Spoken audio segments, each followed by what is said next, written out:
சென்னை மயிலாப்பூர் ரயில் நிலையத்தில் கடந்த 8ஆம் தேதி இரவு 7 மணி அளவில் 40 வயது மதிக்கத்தக்க ஒருவர் அங்குள்ள எஸ்கலேட்டரில் ரத்த வெள்ளத்தில் இறந்து கிடப்பதாக அங்கிருந்த பயணிகள் அருகிலிருந்த நிலைய மேலாளர் அலுவலகத்தில் தகவல் தெரிவித்தனர்.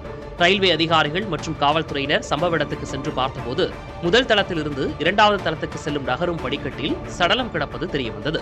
உடலை கைப்பற்றி பிரேத பரிசோதனைக்காக ராயப்பேட்டை அரசு மருத்துவமனைக்கு அதிகாரிகள் அனுப்பி வைத்தனர். மேலும் ரயில்வே காவல்துறையினர் வழக்கு பதிவு செய்து விசாரணை நடத்தினர். இறந்து கிடந்தவர் மயிலாப்பூரைச் சேர்ந்த லூயிஸ் பத்தியாஸ் என்ற பெயிண்டர் என்று தெரியவந்தது. மது பழக்கத்தால் வீட்டை விட்டு வெளியேறி கடந்த 17 ஆண்டுகளாக சாலை, கோயில் வாசல்களில் வசித்து வந்தது தெரியவந்துள்ளது. இவர் எப்படி இறந்தார் என்று விசாரித்த காவல்துறையினர் சிசிடிவி காட்சிகளை கைப்பற்றி ஆய்வு செய்தனர்.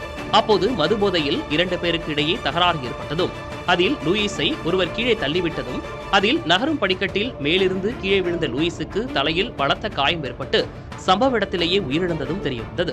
கொலை தொடர்பாக விழுப்புரம் மாவட்டம் திண்டிவனம் பகுதியைச் சேர்ந்த சேட்டு என்ற 64 வயது நபரை ரயில்வே காவல்துறையினர் கைது செய்தனர். மூட்டை தூக்கும் கூலி தொழிலாளியாக பணியாற்றிய அவர் மது போதையில் என்ன செய்தேன் என்று தெரியவில்லை என்று கூறி காவல்துறையினரை அதிர வைத்துள்ளார்.